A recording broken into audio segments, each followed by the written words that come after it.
बहुत बुरा होगा। जो लोग धर्म और समाज के नियमों का पालन नहीं करते हैं, उनका वही हाल होता है।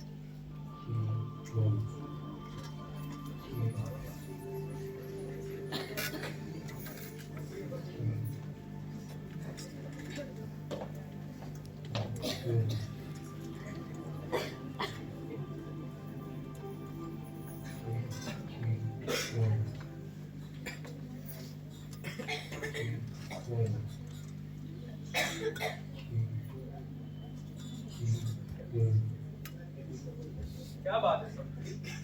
तुम्हारी यह दशा कैसी? रास्ते में आते वक्त कुछ लोगों ने मेरे ऊपर कीचड़, गोबर और पत्थर फेंके। कोई बात नहीं सावित्री, हम जिस रास्ते पर हैं उसमें इससे भी बड़ी बड़ी कठिनाइयां हमारे सामने आएंगी। अगर हम इन सब के आगे झुक जाएंगे तो सोचो हमारे उस संकल्प का क्या होगा जो हमने महिलाओं और दूसरों के उद्धार के लिए किया। नहीं, बिल्कुल नहीं। ये छोटे अपमान हमारे संकल्प के आगे कुछ भी नहीं। मेरे ऊपर फेंका गया हर एक पत्थर मेरे लिए प्रेरणा है, जो बता रहा कि हमारा लक्ष्य बहुत दूर है।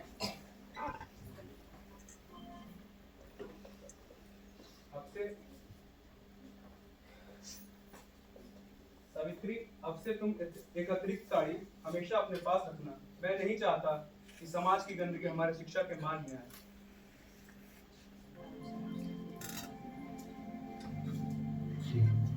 ज्योति, बहू की ये दशा कैसे हुई? रास्ते में आते वक्त कुछ लोगों ने उस पर कीचड़ फेंका बाबा। ज्योति, मैंने तुम्हें पहले भी समझाया था और अब भी समझा रहा हूँ कि अपनी ये जिद छोड़ दो और बंद कर दो ये विद्यालय। नहीं बाबा, मैं विद्यालय बंद नहीं कर सकता। तुम समझते क्यों नहीं? जो तुम कर रहे हो ये धर्म और परंपराओं के खिलाफ है। पूर्वजों के बनाए नियमों का तुम उल्लंघन कर रहे हो। मैं धर्म का उल्लंघन नहीं कर रहा हूँ बाबा, बल्कि उसे सुधार रहा हूँ। ठीक है, अगर तुम्हें मेरी बात समझ में नहीं आ रही है तो तुम्हारे लिए इस घर में कोई जगह नहीं है। चले जाओ अभी इस घर से। ठीक है बाबा, मैं अभी यहाँ से चला जाता हूँ। सावित्री, सामान बांध दो। अरे ज्योति, सुन तो, रुक जरा।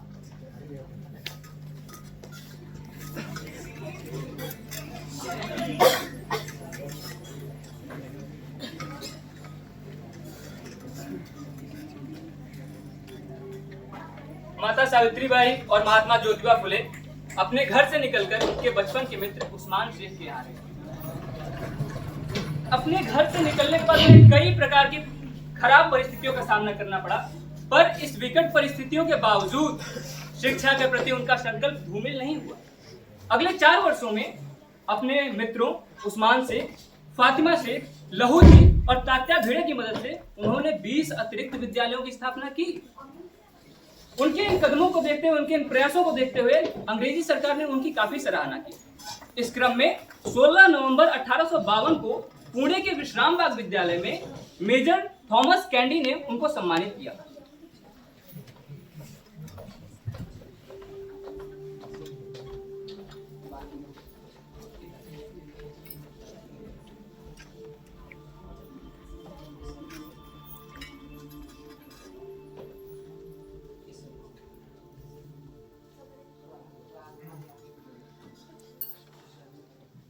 Ladies and gentlemen, respected citizens of Pune, today I stand here before you to acknowledge a remarkable couple whose dedication has changed the very face of education and knowledge in this presidency.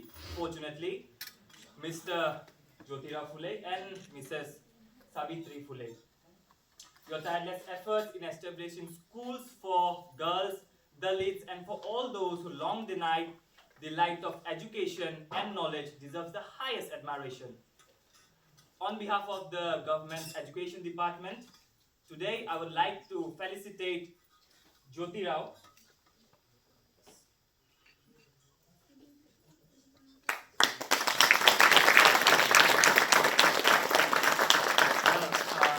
However, this honor and reward is granted in the recognition of the 20 schools that they have successfully established and their relentless services to the downtrodden. May you inspire the upcoming generations, and I salute you both.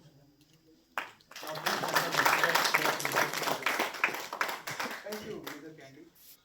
आज बहुत भाग्यशाली दिन है। वर्षों पहले जब मैं अपने एक ब्राह्मण मित्र के बारात में शामिल हुआ था, वहां मित्र के रिश्तेदारों ने मुझे देखा और कहा कि तुम शूद्र हो और शूद्रों को अधिकार नहीं कि वह ब्राह्मणों से कंधा मिलाकर चले। उस रात मुझे नींद नहीं आई। मन में तरह तरह के सवाल घूमते रहे जिनका उत्तर मुझे कहीं नहीं मिला।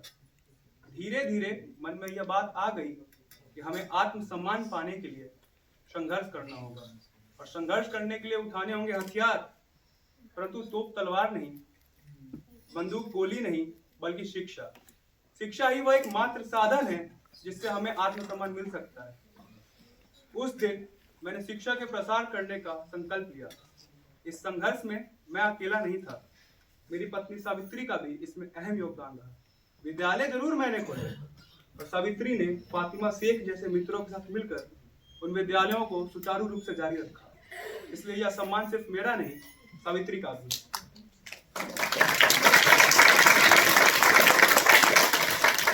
मैं बस अपनी बहनों को शिक्षित करने का कार्य कर रही हूँ। ये लोग जो मेरे ऊपर गोबर, कीचड़ और पत्थर फेंकते हैं, ये मुझे डराते नहीं बल्कि मुझे और अधिक साहसी बनाते हैं। ऐसा लगता है मानो वे मेरे ऊपर फूल बरसा रहे हों।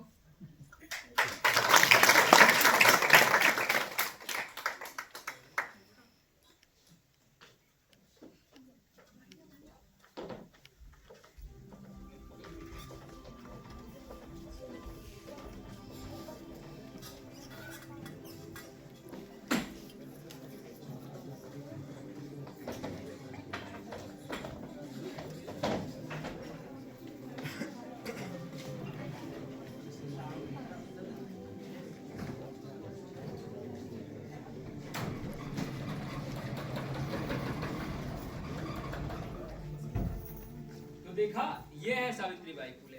और इतना ही नहीं, एक और घटना बताता हूँ।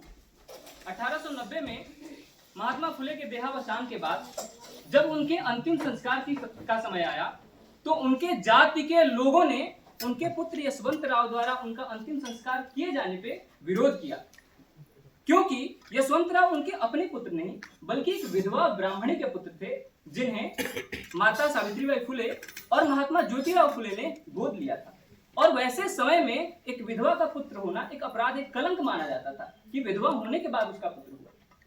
और इस परिस्थिति में माता सावित्रीबाई खड़ी होती हैं और खुद उस व्यक्ति का जिसके बिना उनके जीवन का कोई तात्पर्य नहीं था, पूरा जीवन जिसके साथ उन्होंने बिताया, उस व्यक्ति का अपने हाथों से स्वयं समाज की सारे रूढ़िवादी परंपराओं को तोड़ते हुए अंतिम संस्कार करती हैं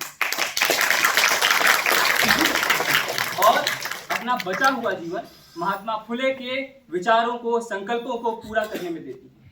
तो अब पता चला कौन है माता सावित्रीबाई फुले। हाँ पापा, मुझे भी सावित्रीबाई फुले जैसा निर्भीक, निडर और साहसी बनना है और मुझे भी उनकी तरह समाज के पिछड़े वर्ग के लोगों के लिए काम करना है। सिर्फ तुम्हें ही नहीं, हमारे भारत की हर बेटी को माता सावित्रीबाई फुले के पद चिन्हों पर चलकर अपने देश और समाज के उत्थान के लिए कार्य करना चाहिए।